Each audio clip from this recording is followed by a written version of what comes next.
Okay திரு அமுதரசன், அதாவது என்சிஆர்பியினுடைய record பிரகாரம் இப்போ இவங்க பீகார் குஜராத் எல்லாம் குறிப்பிட்டு அங்கே வந்து பூரண மதுவிலக்கு இருக்குது, அங்கே வந்து இப்போ சாராயமே வந்து இல்லை, யாருமே நுகரவே இல்லை அப்படின்னு சொல்கிறது வந்து பாவம் அவரோட ஏதோ அறியாமையில் சொல்கிறாரு. என்சிஆர்பியினுடைய ரெக்கார்டின் பிரகாரம் குஜராத்தில் கடந்த ஆண்டினுடைய கள்ளச்சாராயத்தால் இறந்தவங்களுடைய எண்ணிக்கை 1163. அதே போல் பீகாரில் 1050 பேர்.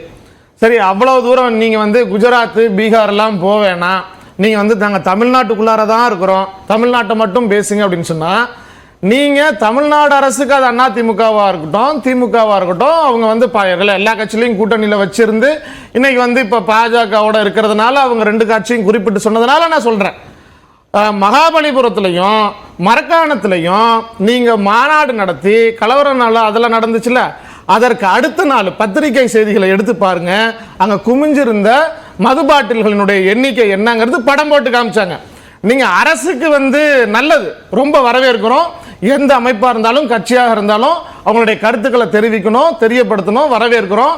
அதே அறிவிப்பையும் அறிவுரையும் உங்க கட்சி நண்பர்கள்கிட்டையும் சொல்லுங்க, மது பயன்படுத்தாதீங்கன்னு சொல்லி. இப்போ எடுத்திருக்கக்கூடிய குண்டர் சட்டம் போட்டு இதற்கு முன்பாக கள்ளச்சாராயம் போட்டு அதிமுகவினுடைய ஆட்சி காலத்திலிருந்து சொல்கிறேன், இப்பொழுது வரைக்கும் அதிகமான எண்ணிக்கையில் மாவட்டம் வாரியாக எத்தனை பாமகவை சேர்ந்தவர்கள் மீது குண்டர் சட்டம் இருக்குது அப்படிங்கிறதையும் விழாவாரியாக எடுத்து தனி விவாதமாகவே கூட வச்சுக்கலாம். அதனால எதற்கு சொல்ல வரோம் அப்படின்னு சொன்னா, இல்ல அது வந்து தனிப்பட்ட முறையில் அவங்களை தாக்குறதுக்காக சொல்லல, அப்படிதான் இருக்கு. இல்ல இல்ல அப்படி கிடையாது. இருங்க, முடிச்சதுக்கு அப்புறம் கேட்டீங்கன்னா தான் உங்களுக்கு வந்து நான் என்ன சொல்ல வரேங்கிறது புரியும். இடையிலேயே வந்து அவசரப்பட வேண்டாம். காரணம் என்ன, பூரண மதுவிலக்கு அப்படிங்கிறது நம்ம மட்டும் கிடையாது, தமிழ்நாடு இந்தியா மட்டும் கிடையாது. ப்ரொபிஷன் இஸ் நாட் அ சொல்யூஷன் அப்படின்னு உலக அளவில் தொடர்ந்து இதை வந்து வலியுறுத்திட்டு இருக்கிறாங்க.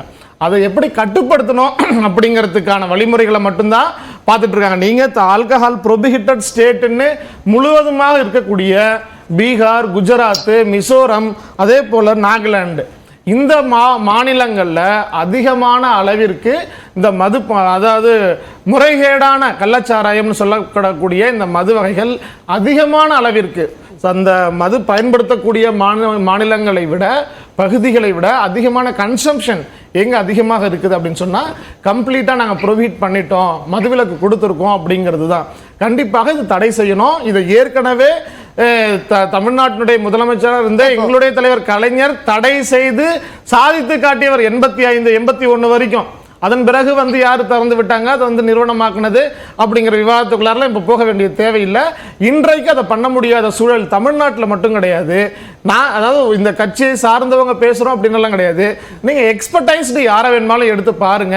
இதை கட்டுப்படுத்துவதற்கான என்ன வழிமுறைகளை பின்பற்றணுமோ அதை தான் பண்ணிட்டு இருக்கிறாங்களே தவிர முழுவதுமாக. ஏன்னா I have a record of government datas which government அபிஷியலா சொன்னது, ஒவ்வொரு மாநிலத்திலையும் இந்த விஷச்சாராயங்களால இறந்தவர்களுடைய எண்ணிக்கை என்னென்ன அப்படிங்கிறத அந்தந்த மாநிலங்கள்ல அரசு எந்த அளவிற்கு வேகமாக செயல்பட்டதோ அதை விட 100 மடங்கு அதிகமாக வில்சன் சார் பேசும்போது சொன்னாரு, நீங்க ஏன் வந்து மற்ற கட்சியின வந்து எதிர்கட்சிகளை வந்து பாராட்ட மனம் இல்லையான்னு.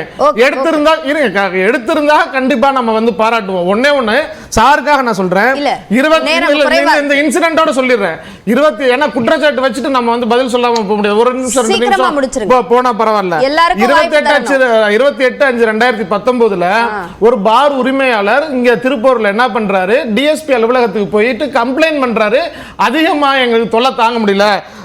அதிமுக ஒன்றிய இளைஞரணி செயலாளர் ஆனந்தன் அவர் மேல கம்ப்ளைண்ட் பண்றாரு, மது அதிகமா விற்க சொல்றாங்க அப்படின்னு சொல்லி கம்ப்ளைண்ட் பண்றாரு.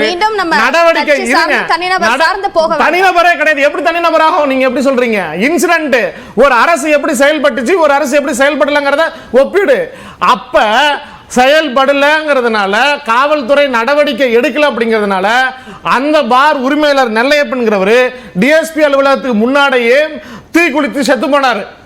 அந்த மாதிரி அரசு வந்து அதிகாரிகளையோ காவல்துறையோ அல்லது கம்ப்ளைண்ட் கொண்டு வரவங்களே எந்த இடத்துலயும் முடக்கல, கட்டுப்படுத்தல. மாற்று கருத்து இருக்கிறவங்க கூட பாராட்டக்கூடிய அளவில் சிறப்பாக செயல்பட்டு. கணேஷ் சுருக்கமா முடிச்சிருங்க, இன்னும் 3 பேருக்கு வாய்ப்பு தரணும். இல்ல நிச்சயமா. இப்ப மரியாதைக்குரிய நண்பர் பேசும்போது நிறைய விஷயம் சொன்னாரு. ஒரே ஒரு கருத்து இது மட்டும் தான் சொல்லணும். ஏன்னு சொன்னா, நான் ஆரம்பத்துல சொல்லும் போது நான் தெளிவா தான் பதில் சொன்னேன். அவருக்கு தான் அது சரியா புரியலன்னு நினைக்கிறேன். நீங்க மகாராஷ்டிரா கூடயும் பீகார் கூடயும் கம்பேர் பண்றீங்களே, அப்ப அங்க நடப்பது திராவிட மாடல் ஆட்சி இல்ல, தமிழ்நாட்டுல தான் திராவிட மாடல் ஆட்சி, சிறப்பான ஆட்சி.